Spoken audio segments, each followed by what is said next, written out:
Videonu saxla və bu funksiyanın qrafikini özün tapmağa çalış. Şagirdlərin əksəriyyəti bu sualda səhv yazır və yaxud da heç yazmırlar sualı. Amma əslində funksiyanın qrafikini tapmaq çox asandır.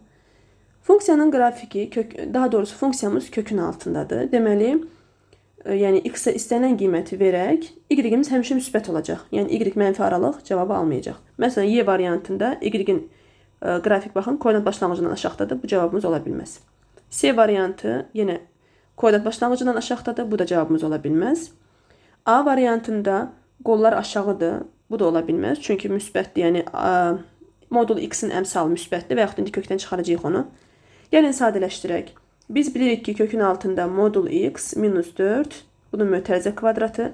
Burada köklə kvadrat gedir. Modul x minus 4 alınır. Həm də modulun içində.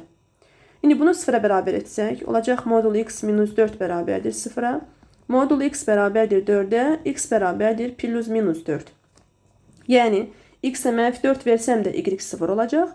X-ə müsbət 4 versəm də yenə y-imiz 0 olacaq. Baxın, B variantı uyğundur. D variantında mənfi 4 kökümüz yoxdur. Ona görə D variantını silirik. Və başqa nədir?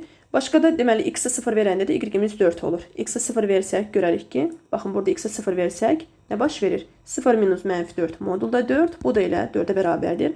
Yəni B variantında ordinat oxunu 4 nöqtədə kəsməsi bizə bunu göstərir. Düzgün cavab B variantı.